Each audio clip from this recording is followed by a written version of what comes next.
Hello, welcome everyone. Today we have a very exciting topic for you, and that is going to be personalization strategies. When we talk about data, when you talk about analytics, especially as it relates to e-commerce, the personalization is going to be super powerful. And we have very exciting panel that is going to share their experiences and strategies that they have seen while working with their customers. If you're joining for the first time, we meet for this series every Wednesday at 5:30 p.m. Eastern, and we discuss one topic related to e-commerce. So we are going to start right away. First, we will start with the intros. Steve, would you like to introduce yourself? Sure. Thank you, Sam, and happy to be here with Chris and Dave. Excited to have this conversation. My name is Steve Rice. I'm the president of .com Jungle, and we help companies make and implement wise technology choices, and that often has to do with building and developing websites, integrating them with their systems, and we're often sitting with the marketing team asking these questions about personalization. How do we optimize the human experience, both for the people that work for the company and for the people who are buying from the company? So how do you build a family? Amazing. And Steve, personalization strategies in the B2C world are going to be super critical because it's much more difficult to excite the consumers than in the B2B world, because at least in the B2B world, you can make phone calls. In the B2C world, you don't really have that option. So thank you so much for being here. Your experiences are going to be super beneficial for today's panel. Chris, would you like to introduce yourself next? Absolutely. Thank you, Sam. Great to be here with you guys today. Chris Harrington, President and COO of Gen Alpha Technologies. We are a solution provider for manufacturers, distributors, and dealers of e-commerce, e-catalog, analytics, and customization software. So excited to be here. I know that personalization is really important to our customers. And like you indicated, I think on the B2B side, there's a different level of expectation than what might be on the B2C side. So I look forward to talking about some of that today. And I agree with you, Chris. Even though you can make phone calls, but still the experience matters, because they might actually bounce out from your site before you have an opportunity to be able to make the call. And after that, they might never pick up your call. So personalization still matters, even in case of B2B. So thank you so much for being here. Dave, would you like to introduce yourself next? For sure. Hello, everyone. I am Dave Meyer with BusyWeb. We are a growth marketing agency that focuses on manufacturing and driving leads to our B2B clients by giving them the traffic that they need and helping them automate and, yes, personalize that content so that it hits home and helps folks to convert. So thanks very much for having me, Sam, and super excited to be here. Yeah, and from your experience, Dave, I think when people think about marketing automation, they are typically thinking that, you know what, the experience is not going to be as personalized. Right. But you know what, when marketing automation is done right, it can be super personalized. It goes back to understanding of your customers, what they really care for. And if you can provide the information that they are really looking for, then the experience is going to be super personalized. Thank you so much for being here, Dave. Thank you. Amazing. So we are going to hit right in the topic. So number one, I don't know if our listeners are really going to be familiar with, what is personalization strategies, to be honest. I don't know how much background they are going to have really in the e-commerce space. So let's say if we simply need to paint the picture here in terms of what is personalization. Steve, I am going to ask you to define what is personalization and why is it really important for e-commerce? Well, I'm actually really glad, Sam, that you started that off by removing the word strategy, because I was going to suggest first, let's talk about what personalization is. At its most basic, we just want to treat each other like human beings. And, when we're on the web, we know when we're being targeted by something that actually is meaningful to us, and we know when we're not. So as marketing people, as business owners, and as consumers, we want to be part of the families that we want to be part of, right? And we don't want to be targeted by the communities that we don't want to be targeted. That's all personalization is. So whether you're B2B or B2C, the B2B example would be if you sell snow tires and you call up people at the North Face and ask them if they want stuff from you, they're going to be like, no, we need fabric, right? So personalization is just be a human being first and foremost. Yeah, and amazing, description there. But obviously, the personalization issues, when we think at it, at them, if it were as easy as this, then obviously people can fix these problems. But typically, when it comes to personalization, people don't know what the users or the consumers or the customers are really looking for in the site, right? So that's where the challenge is in terms of the personalization strategies, and that's where the data is going to be super handy. So I am actually going to move to Chris next. Chris, would you like to define from your perspective, what's been your experience in terms of why personalization matters and why people who are moving to e-commerce should care for personalization? Yeah, I think where I would start is that, when it comes to personalization, particularly in the space that I serve in manufacturing, it's really about the confidence that you know your customer. So when your customer arrives, and most often, again, when a customer in my world comes to an e-commerce site, they're looking for an easier way to do their job. They need accuracy, they need timeliness, they need information at their fingertips that is truly making their job easier. So the way that manufacturers can personalize is to give them tools to store data related to the products that they own, potentially, or searches that they've done in the past, product history with respect to what they've purchased in the past. So it's giving them tools to create an experience that as they keep using the site, they can trigger things to help them make their job easier the next time they come. I think of things like favorites, right? Favorites is a personalization tool. If I'm on the site and I'm favoriting things that I've searched for in the past, and now I've identified the right SKU that I need, maybe the next time I come back, if this is an item that I purchase frequently, I can quickly go into my favorites and push that item to my cart, get current price and availability, and check out. So something as simple as having favorites turned on for your customers can add a lot of value for them later. So I think about it as all of these different ways in which we can direct the user to the exact product that they need. And sometimes I think this is how B2B and B2C differentiates, because you can gather a lot of data on purchase history and search history across customers. But for example, if I'm looking for clothing and you recommend something to me based on what another female was looking for with respect to clothing, there's no real mistake there. But in a manufacturing or a B2B setting, if you recommend a product to me, because recommendations is another way of personalizing things. So it's just another feature I'm calling out here. But if in the B2B space, you recommend a product to me, but it really doesn't fit my machinery or the products that I own or I'm servicing, then I might think as a user that since you're the manufacturer and you made that recommendation, you know something about me and you're accurately giving me information on what I should buy.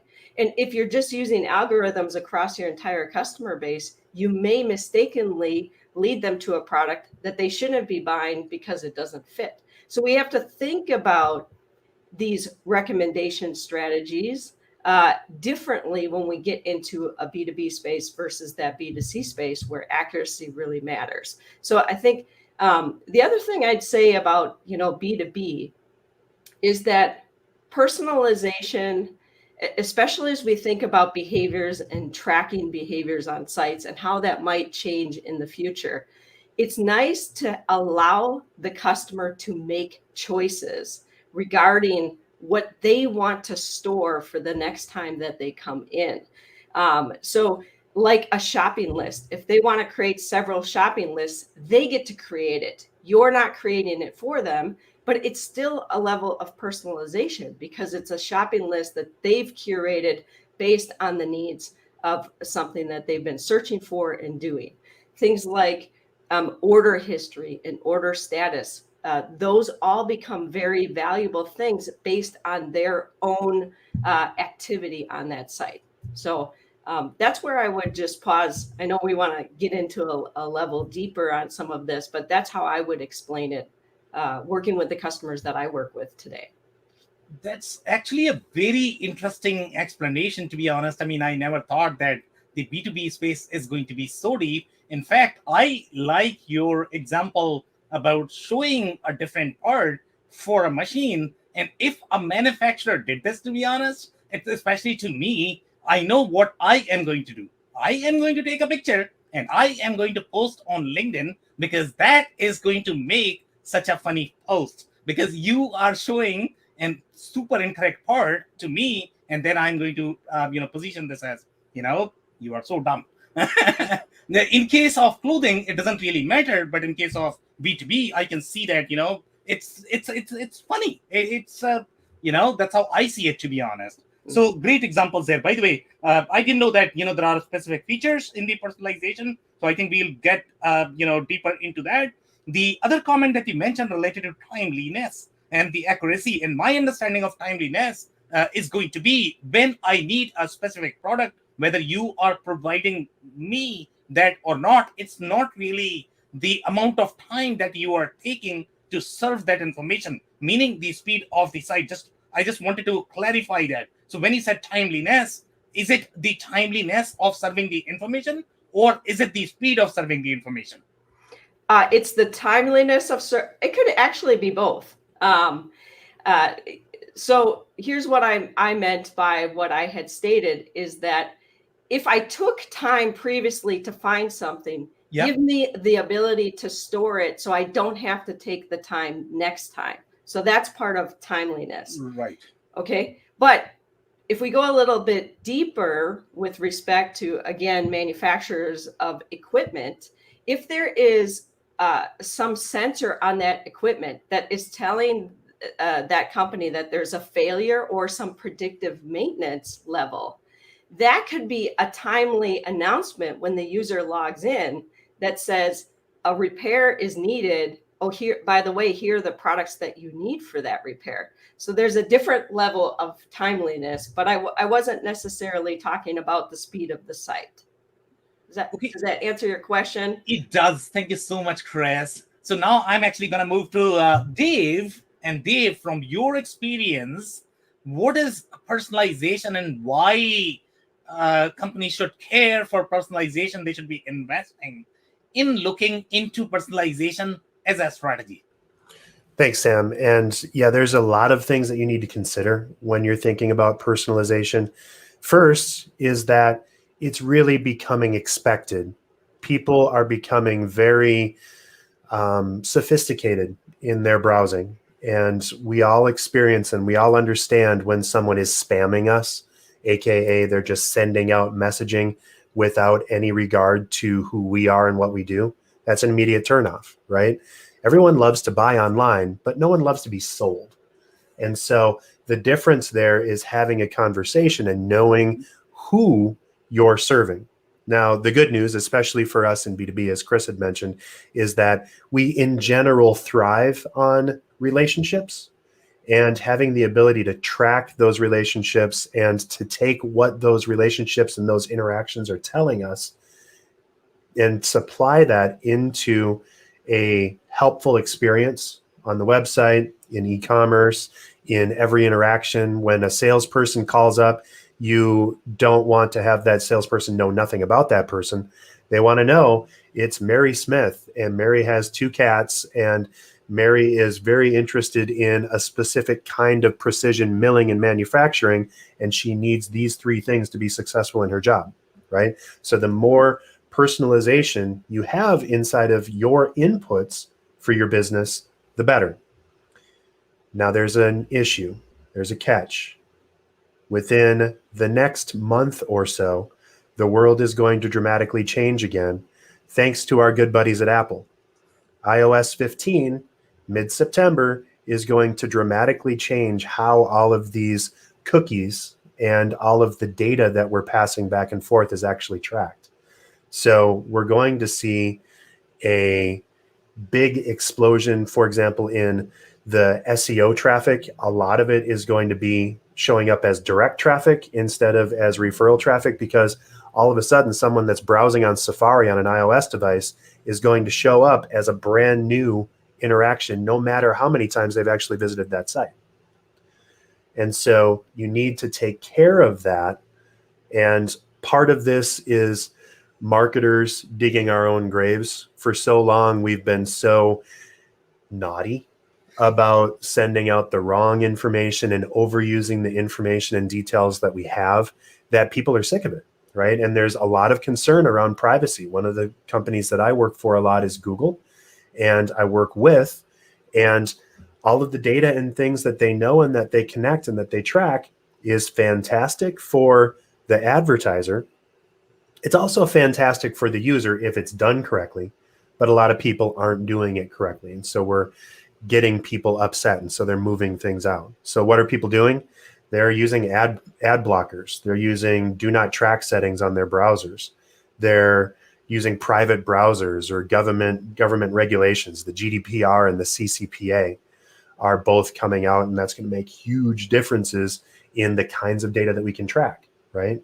So I guess where I'm getting with this is that we have a higher hill to climb, but if we can do actual help, or if we can actually help our clients and give them a reason to click, yes, it's okay to track me via a cookie, all those consent forms that are popping up, all of that's from CCPA, by the way, from the California Consumer Protection Act.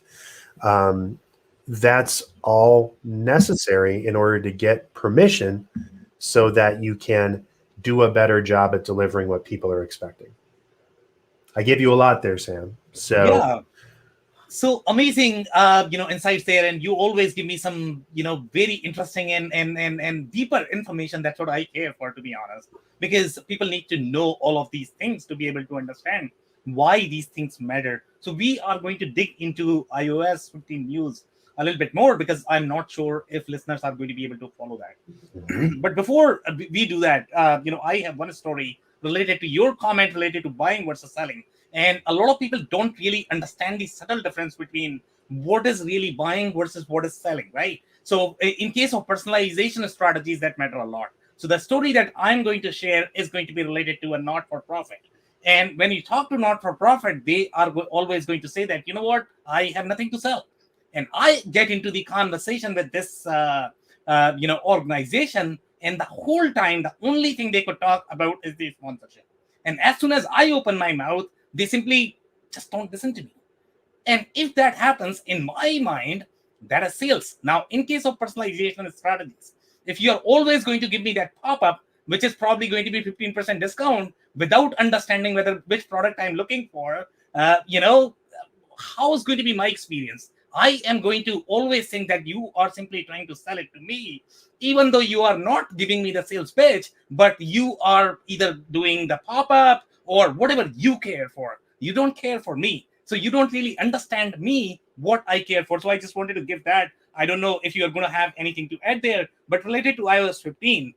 So I need to know more about how that is going to change. So you did mention that the cookies are going away. I can see some, changes on Google right now. I can see a lot more ads. If I look at mobile, if I look at, on my browser, the organic traffic is just not there. I don't know how come Google is able to do that or willing to do that, because they were not in the favor of, the ads over the organic traffic. But that's changing now. I don't know if it is because of the declining revenue, because of recession. Do you have any sort of insights there? What is happening in the market? In general, I think what the big organizations like Google and a lot of B2B and folks that are focused on relationships are going to focus on is truly that, making sure that they're delivering actual value. So I think you hit on a key point here. Personalization only feels good if it's actually being used. If I'm tracking all kinds of information about a client, but then I keep giving them the same, hey, welcome to our website, new user, right? And if I don't know any of that stuff about the people that are most important to me, then I can't deliver anything. So what does Google focus on for example? Well, they're focusing on Google Workspace. They're focusing on all of the tools and making sure that, Google Docs and Google Sheets and all of those things are so useful that you're willing to be logged in as a Google user at all times in order to get access to those tools, right? Brilliant, because then you know what people are doing and you can give them more of what they're looking for. So backing up a couple of steps, the way that I'm moving towards building websites for my clients is to make this process completely transparent. So inside of HubSpot, when you build websites inside of HubSpot CMS, for example, if I have a relationship with the customer, if they've given me some information and I can track that information, and again, do not track and all that stuff is going to throw a couple of wrenches into this, but you can still get people to log into your website and then you can give them what they want. As soon as you're logged into my website, I can make a completely custom website for you based on what I know. And that is so much easier to use. It's so much more rewarding, and it's so much more respectful of the relationship between a vendor or a website and its user. And that's what's going to make the big difference. And it's really where we're going to have to overcorrect into. We're going to have to be super, super useful in order to get over all of these hurdles that we're seeing with not being able to collect as much data on the fly about people. Okay, amazing insights there. So, Steve, I'm actually going to move to you next. And I know that Chris had spoken about one of the features related to personalization, and that was recommendation. And I wasn't even sure that there are specific features that actually matter in case of personalization. So what other features our listeners should know related to personalization other than recommendation? Well, if you don't mind, I'm gonna back up and actually talk about customer experience again. Please. Because what we need to remember is that the big guns like Google and Facebook and Apple, they want to provide a really good customer experience, just like we do, right? We sometimes lose sight of that as business people because we think a good customer experience can be measured by a sale, right? And so that drives a bunch of this sort of negative response activity that happens on the web to all of us. And so we also have to remember that many of the changes that are happening to the world right now that Dave's talking about are policy driven. They're coming out of the EU, they're coming out of the government agencies, and they're coming out of the state of California, and that those are in turn driven by consumers who are unhappy, and especially people who are unhappy that get their personal information stolen or hacked in some way. That drives it too. So if you remember all that, you have to come back to the one issue that we all have as brand advocates or business owners, is that our job, what we want to do is unify our customers' experience of our brand across all the platforms and channels that they're going to see it in. That's when you're talking about personalization, you're really talking about that, I think, as a strategy. So if they're going to get you can't right now, you can't personalize a billboard. In the really cool space movies with Tom, what's his name, you can walk by a billboard and it'll sell to you. That's personalization strategy. So as these changes take effect and we're less able to track people personally across the web, we're going to need to remember that there are people who hang out in places, and that a kayaker hangs out in kayak places and a rock climber hangs out in rock climber places. And the personalization strategies, I think, are going to become more community based. And it will be one thing to track them intently the way Dave's talking about. And he's right on about that personalized website stuff, because if your musician friends knows that I play guitar and I don't play bass, and I'm never going to buy a studio equipment, then they're going to show me better stuff. So as far as like if you talk about what you specifically asked me, are there other tools like that? Where I'm getting at by backing up is coming back into these features and saying those are the features that we need to start thinking about. We need to leapfrog the features that we have right now, because giving somebody other people thought about buying this thing really isn't that convenient. So, Okay, some amazing insights there. Thank you so much, Steve. Chris, what are your thoughts in terms of the features? I know you had recommended or recommendation as a feature. What other features do you think? I'm pretty sure you have some sort of development roadmap in your tool where you have to do feature number 1, feature number 2, feature number 3. So, what are those features that are going to be related to personalization? Yeah, you know, it's so interesting because when we were going to talk about this today, I went back to our tool and I started just making a list of all the things that I think bring a level of personalization to users. And I would start first with a non-logged in user, right? Okay. Because we have users who come to a website, we call them anonymous users, right? Yeah. At that point, they're not logged in, but there usually is some element of information that we have about them. And the thing that we encourage our customers to use, our manufacturing customers who have global operations, is to use the IP address to make sure that we're delivering to them a language in the country where they are. So it's defaulting to the language, it's defaulting to a currency, and it can even default to products that are sold within that region. Yep. Because we have customers who have multiple divisions around the world, and some products are only sold out of Europe to European customers, and you wouldn't want to show them your North American products in that scenario.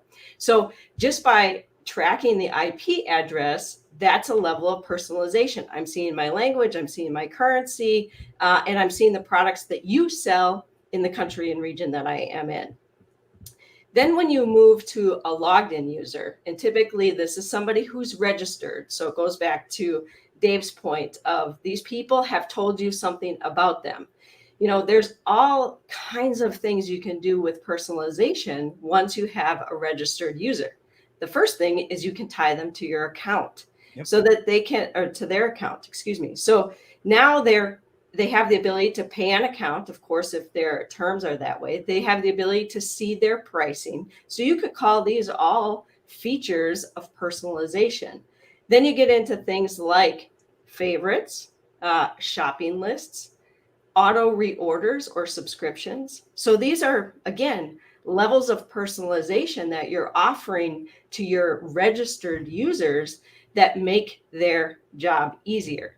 If you give them access to their order history, where maybe they're seeing orders not just placed through the e-commerce site, but all orders. Maybe they did 5 to the call center, 5 through the e-commerce site in the last week, but they have access through their login to see all of those orders and get the order status for everything.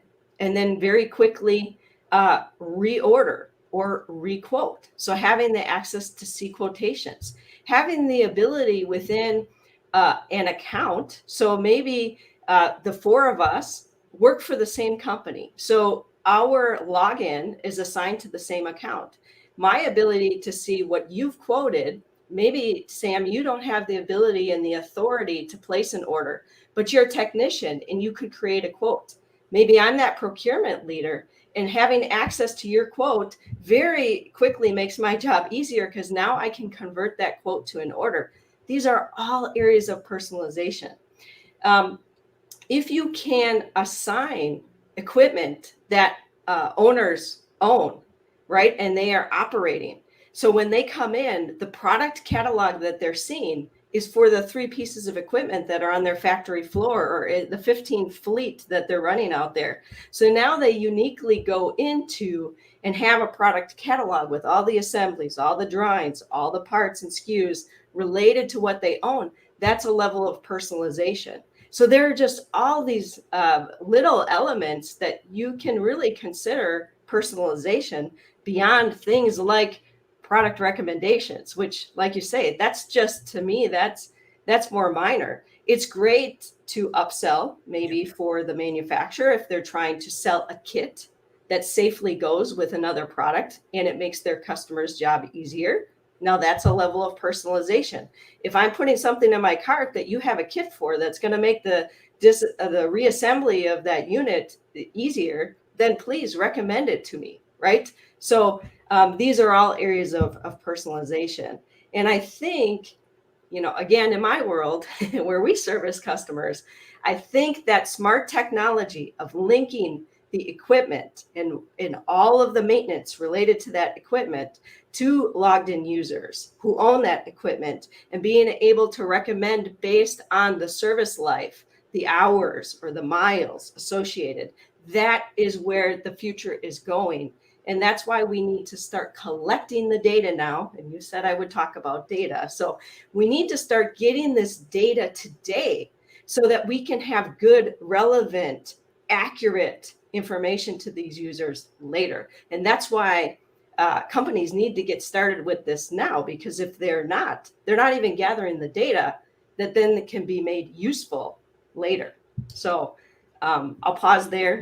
That's a lot. I think there are a lot of features, when you think about B2B, and ways that you can make a procurement or buyer's job easier. And love these insights. And by the way, I mean, there is always this notion that when you talk about personalization, people are always thinking that, you know what, you need to get their credit cards right away. And in my mind, that is actually sales. Okay, that is not personalization. So the subtle differences that you actually pointed out, for example, the non-logged in users. Okay, that's where the personalization starts. You don't even have to know about them. Just think of the group, where they are coming from, what their needs are going to be, and what you can do to personalize them. Now, we are talking about some of the logged in users as well. You mentioned the example about keeping the sales orders.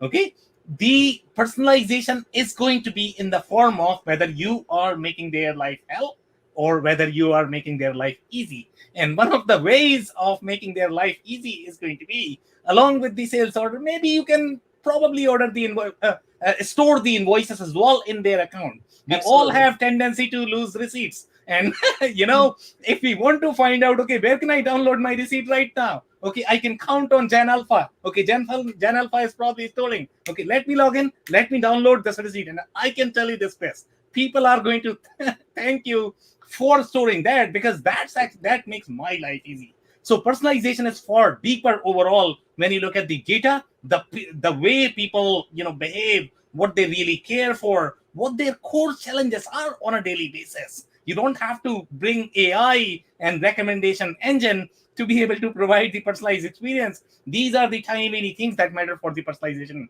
experience. Thank you so much for bringing that aside. So Dave, I would also add, just to your comment on the invoices, the ability to pay an invoice is a personalization, right? If I'm there and I'm checking my invoice anyway, give me the ability to pay it right there. So another level of personalization. Again, because you are making their life easy, I think, if you think in that direction, then people are going to appreciate it. Thank you so much, Chris, for that. So Dave, I'm actually going to move to you. Do you think there are any other features that you have seen that might be missing from the personalization perspective? One of the things that we've danced around a little bit, but haven't directly impacted, because I think we're focusing on the customer-facing side, the website side on this for much of what we've talked about, is you do need to have good business systems around all of these things, right? You only know about a customer and what their prospects are and what the orders they've made are if you have good ERP and if you've been keeping that up. So data integrity, making sure that your team keeps up. In my world, in CRM, for example, if you're managing that relationship with a customer, a salesperson has a conversation with someone, you need to make sure that that data is logged. And then you can automate some of those interactions. They can automatically go into a workflow that'll automatically send them more information or follow up a week after they've completed the order to say, how did it go? Or here's the installation tips on something, right? So having that business data and being able to use it in a helpful way. A lot of people or a lot of businesses, especially in the small to mid cap range, have trouble with this because not everybody has money for like a NetSuite or an SAP to make all of these massive things come in.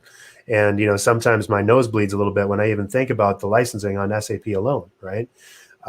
It's huge, but it's also hugely necessary. Now, there are less expensive options, more cost effective, and the technology is getting so good that it's mostly about finding a good partner that can recommend what each of these businesses need in order to fit in with what they're doing. But the more information that you have, the better you can interact and connect with the people that matter most. So then you get into the space of, well, what do we do now? Right? So we've also, we know as much as we can about our people, but then you have to know who that customer is and build personas, and build the kinds of next steps that each customer is going to have. And you need to build business cases around each of those. So in Chris's example, for a customer that we know just bought a specific kind of product, they're going to need the installation instructions. They are going to need related products or materials. And we know that generally there are wear parts on things after they order it. So 6 months later, we should be sending them a reminder that just says, you're probably going to need to reorder these bearings or this thing or whatever, right? So the more data we can get and the more thinking we can do on the back end on our business systems and make that all work for our customer, the better off we're going to be. The trick is, this is not easy to do, especially if you're a small shop or if you're trying to really do as much as possible on a minimum budget. So you just, some of this stuff you really do need to spend and invest in order to truly answer the needs of the customer. And for some businesses, for very, very small businesses, it might not ever make sense, right? But for a mid-cap org or even a large small business, the opportunity to make additional sales or to keep their customers 6 months longer would be all the difference that they need in order to justify the extra expense of improving the customer experience through personalization. Yeah, and Dave, I think you bring some very, very important point about overall integrated experience in terms of integrating, some of these systems. And obviously for the larger customers, that is going to be feasible. For some of the smaller businesses, it may not be feasible. My experience with these things is, obviously you can go very heavy in terms of features. You can provide anything and everything that you like. You can provide the most personalized experience possible. But, if you have a feature that is actually going to provide the incorrect information, for example, let's say if you talk about sales order or invoice, okay, you may have, all the features in the world, but just for one reason, if you are going to show the incorrect amount on my invoice or sales order, here's what I'm going to do. I'm done with you. I'm not doing business with you because I just cannot trust, even if it could be a minor mistake. So this integration, do it only when you can afford to do it in a cost sensible manner, so financially sensible manner, and then you can really afford to have all of those integration. Go ahead, Chris. You have a comment.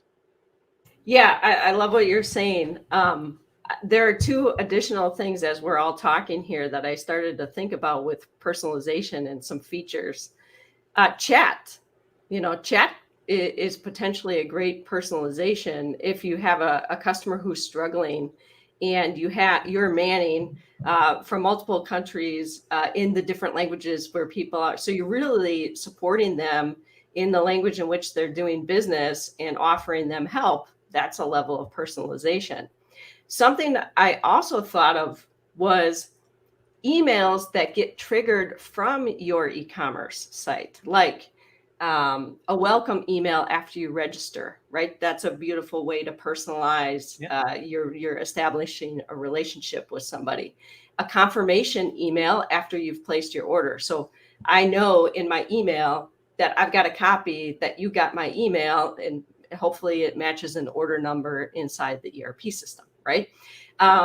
A confirmation of delivery email. So if you've delivered my goods, maybe I'm not in the store to be able to see that, but if you send me an auto email that my parts or my products just delivered, awesome. That's a level of personalization, right? So we can start to abandon cart emails. You could do some personalization. It's a way to talk one-on-one. They put those parts in their cart or those products in their cart for a reason.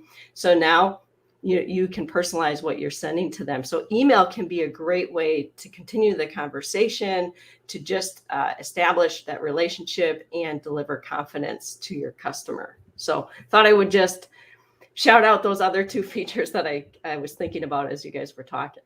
Yeah, I agree. And in fact, okay, go ahead, Dave. Sorry. Yeah, I was to say I love that, Chris, and the fact, especially the abandoned cart personalizations. That's actually one of my little killer buying tips. Is I'll go into websites, and especially websites of companies that I know Steve represents, because they're all pretty darn smart about what they do. And I'll add something to cart, and then I'll just walk away.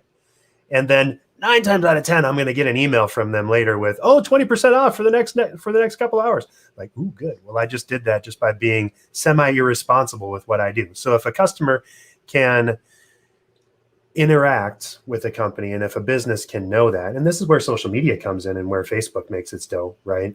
You can connect because you know about that person and give them more info, and then maybe you target them. I just did a very silly thing as a marketer, and I clicked like on a bourbon that I enjoy, and holy moly, I got so many messages from Facebook just popping up. All of a sudden, I'm a hardcore alcoholic now, evidently, because every other message I see in my stream is bourbon this and bourbon that, and you need this and headache cures or something. I'm like, holy crap, what happened? But it's because they know that about me now, and that's unlocked a new connection that people can use to personalize and to hopefully increase the ability or the likelihood that I'm going to work with them, instead of kind of freaking me out and saying, dude, well, I don't have a flask in my back pocket right now. Relax. Okay, Awesome. guys, go ahead, Steve. Go ahead. So I just want to say how appreciative I am of Dave and Chris and Sam today, because usually I'm the guy who sits there and talks about features and things on websites. And for some reason, I was coming at this question from a far more metaphysical in a certain way. But I think we're all leading to the same place, which is that in the end, there's a lot of communications that we touch our clients with, and our clients touch their clients with, right? And the idea is that you want to be as personal as possible across any channel that you're using. And to talk specifically about a feature, we're talking about emails. One of the most powerful things I think a company could do of any size is actually set up a really good CRM. Whether they're going to use auto-responding emails now or in the future, set up something like HubSpot, connect it to your website, and start getting that data in there, and start getting all of the people who pick up the phone to use that system. So that when Jane Johnson calls last week to talk about part A, and she calls this week to talk about part B, the person who picks up the phone can see, oh, you talked to Janice last week about part A, right? Additionally, to give an example about a specific client, if I've got a client who sells sharpening things, and some of those sharpening things require replacement belts and pads and little blades and honing tools. And we know generally that when someone buys one of those things, they're going to need a replacement belt probably in 6 months, right? And we also know that, say, if somebody bought a kitchen type sharpener and they haven't bought another type of sharpener, because there are ones made for the garage, and there are ones made to go in your tackle box, and there are ones that are made to go in your hunting kits because they're made to sharpen big Bowie knives and whatnot, that those people haven't bought those. And if we have a CRM that's collecting information about them, and we know that they've gone to the Bowie knife sharpener tool, but they only bought the kitchen one for their wife or spouse or something, then we can make, to get tactical about it, you can make a list in the back end of these tools, whether it's HubSpot or somebody else, that says, here's all the people that bought the kitchen tool, and here's all the people that bought these other things, and here's the kitchen people who also bought a replacement belt in the last 6 months. So now I can actually take the replacement belt buyers, subtract them from the people who didn't buy a replacement belt, and every 6 months I can send them an email saying, hey, John, I know you bought the E5 a year ago and you haven't bought any replacement belts. Just wanted to check in. And part of the personalization there too, I think, should include an actual human being, their picture, who's a salesperson, that's their personal contact. And I know I've done this probably most episodes going back for the last 6 months. Look at what sweetwater.com does. They do this exact same thing, and I get a really nice email from Jeff Law. Hi, Jeff. He checks in with me, and I know it's an automated email, but I also get a phone call. Sometimes I get those emails, and I call him because I'm like, yeah, I was thinking about this power supply. What do you think? That's the power of a CRM, automation, and something like HubSpot that I'll say, I think Dave's an expert at HubSpot, so you should talk to him about it. Thanks, Yeah, Steve. Yeah, so I could not agree more, Steve. And in fact, I mean, see, I think people have this tendency to think that, you know what, if it is going to be automated email, then I'm probably going to hate it. It's not always true. If I need something, if I need to buy something today, and if I get an automated email, I don't care whether it is coming personally from the salesperson or it is coming as the automated email. I need this. I need to buy this. It is in front of me. I'm going to buy it because I have coupons sitting in front of me. And that's why I'm utilizing it. So again, I think, you know, people go sort of they nitpick with respect to automated versus the personalized experience, but it is more to it in terms of, okay, reach out to people when they really need. And I like your example, Steve, the way you mentioned that, you know what, figure out your campaigns, the way you are going to design your campaigns. It's going to be based on need, because you can predict this need based on the past behavior of similar groups that they have that people may have bought. Now, you may be able to predict for, let's say, 80% of your audience, and you might be wrong in 20%. That's okay, because you are saving a lot of manual effort there. If you had to send every single email personally written to every single person, then you are looking at what? I don't know, maybe 2 months of time from a person that's going to be probably $20,000. Is it worth to send those emails? So again, I think the way we think about the automation, we need to change the thinking, and personalization is slightly deeper in my experience. So Chris, I'm actually going to move to you. So can I make one quick point? Please go ahead. Please. It's simply this, because I think all of us have dealt with this, where a customer says, well, I don't want to bother my clients too much, my customers too much, right? And that's a valid thing, right? But what I say is, like, if you walked into a travel store and you bought a carry-on luggage and told them you were going to Paris, and the person did not recommend the Lonely Planet Paris food guide, you would that person would be doing you a disservice. So if you make great products, you're doing them a service by showing them those more great products. And if you don't feel like you can do a service by showing those products, you need to remove that product from your product line and move on. So there you go. I could not agree more. I think, you know, people have tendency to think about sales and marketing as very negative. I mean, I like to think this as help, to be honest. You are helping me when I really need it, but you are definitely not helping me when you are coming after me when I clearly said that I don't need it. Just go away from here.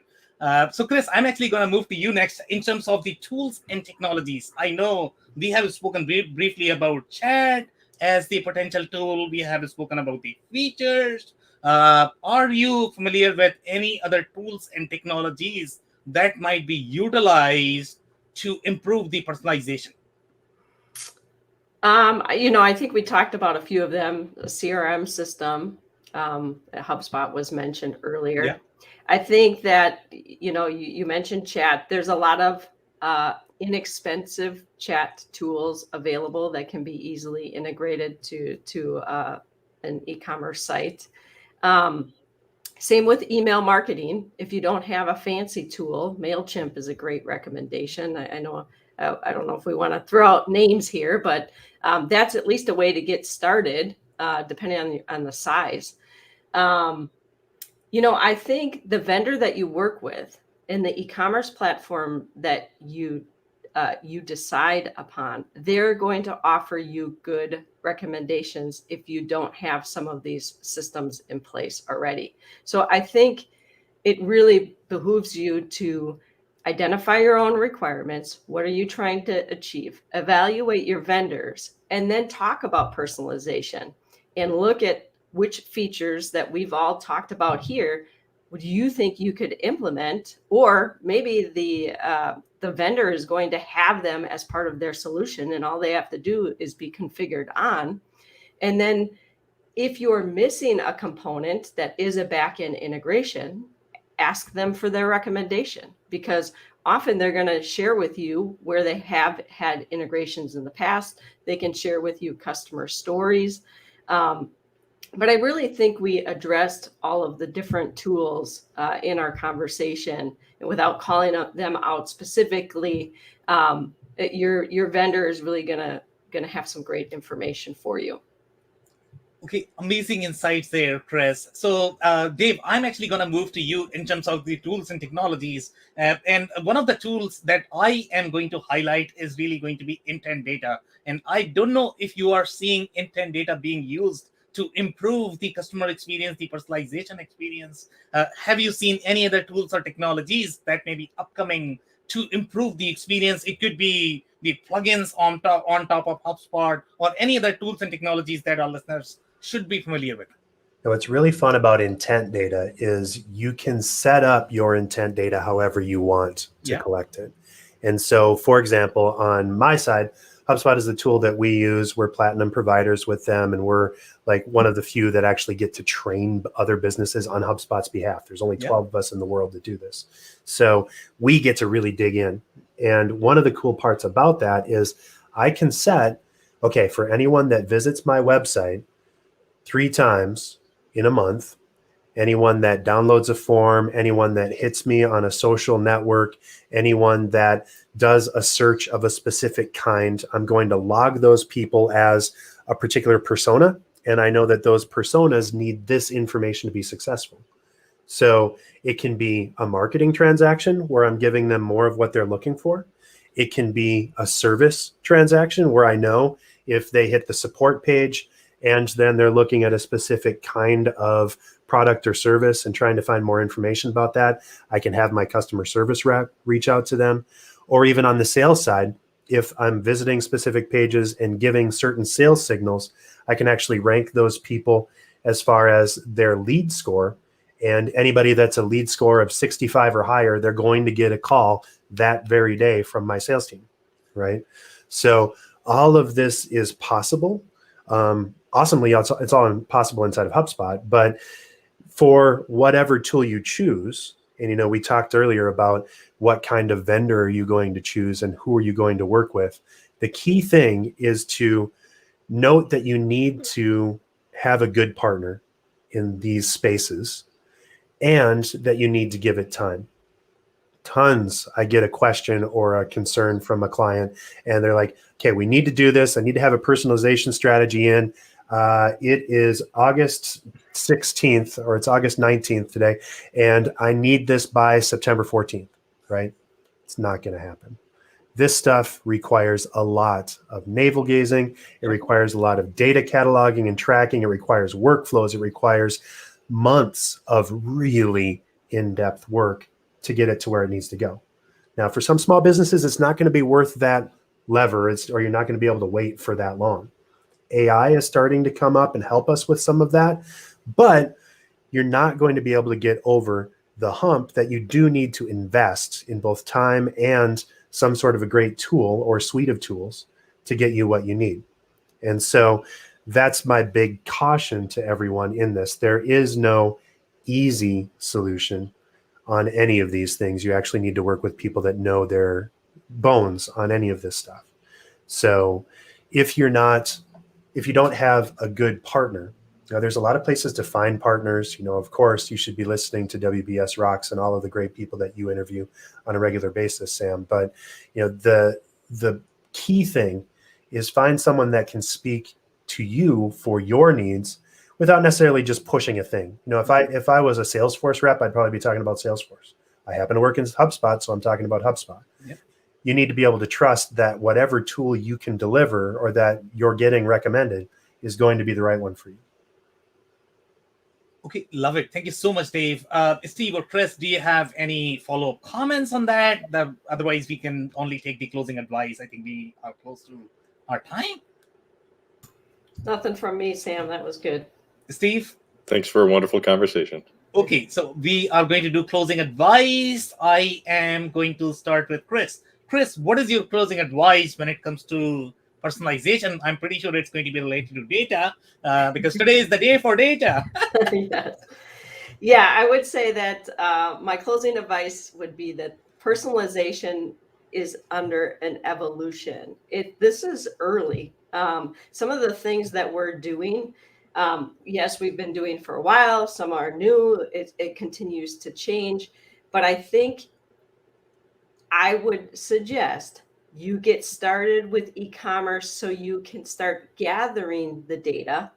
Any good solution provider is going to allow you to do that. So you're going to start capturing data, and it needs time, just like Dave mentioned. Over time, as personalization continues to evolve and we have new tools, you're going to want to run the algorithms against the data to be able to use it in a proper way, again, for accuracy for your clients. And that's what I say, is that many companies we talk to are just missing out because they're not even gathering the data yet. So we have to get started so at least the data gathering can start. And then a good solution provider is going to keep adding personalization to their product, and you're going to benefit from it. I completely agree. I think data gathering is super important. If you don't have that, I don't know how you can analyze the customer behavior. So thank you so much for that. Steve, what is your closing advice? I think I'm going to say, like, in my experience, we're going to use HubSpot as a metaphor for all the other tools. But if most companies in, say, the $10 to $70 million range surprisingly don't have an agency like Dave's working for them. And what they tend to do is they hire somebody who maybe has some CRM experience, and then they send them through the HubSpot training. And it's an effective way to create somebody who's a technician, but it's not an effective way to create somebody who actually understands the architecture and capabilities of the tool. And so my recommendation is, if you're one of those people and you keep hiring people and you're not getting the success you need, what you're missing is you're missing someone like Dave who can architect it and set it up and maximize all the opportunities that are in there. And in so doing, teach that technician how to monitor it and maximize it themselves. That's how you're going to really make it sing. And you might need some technology people in the background too, but you can't just hire somebody and have them go through the Salesforce or CRM, Sugar or HubSpot to go through their little videos and then become an expert. It's not how it works. So get the really professional help you need. If you're at that level, you can afford it, and it will pay for itself. Yeah, I completely agree. I mean, you should not be investing in personalization strategies when you cannot really afford it. I mean, as Dave pointed out, that this is probably going to be a journey. So when you are at a place when you can afford to invest in personalization strategies, then hire a professional as opposed to simply wasting your money in something that is not going to do any good for you. So thank you so much for that. That technician's going to cost you $60K a year probably, and you're not going to get what you'd get out of them. Exactly. That you need, right? So better place for that money to be spent initially. Thank you so much, Steve. Dave, what is your closing advice? First, checks in the mail, Steve. Thank you very much for that one. The big thing that everyone should realize is, yes, data is getting more difficult. There's a lot of new things happening that are going to change the outlook and the way that we're able to collect data and information in order to personalize. But the good news is that this is going to force all of the real companies that are serious about this to do it the right way, right? So having a great tool that you can use, working on a great strategy, and being aware of all of the ways that you can lever the real ability to serve your customer is going to be the way that you're going to walk up winning. And by the way, there's an old codger sitting in the corner on a rocking chair that's just been waiting to come out and kick butt again. That's email. Everybody keeps discounting email. Yeah. The only thing that we can completely control is the ability to interact with people one-on-one. So email's not dead.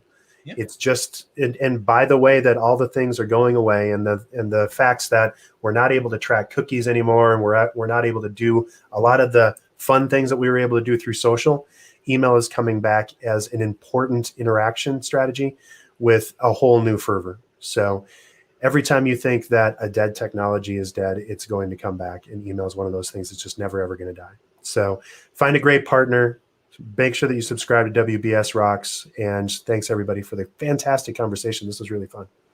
Okay, thank you so much, guys, for your time and insights. If you are joining for the first time, we meet every Wednesday at 5:30 p.m. Eastern, and we discuss one topic related to e-commerce. And our panel is always going to be here to answer any questions you might have related to these topics. So don't miss to join next week. We are going to be here. Thank you so much once again, guys. Thanks, Thank you. Sam. Bye-bye. See you, everybody.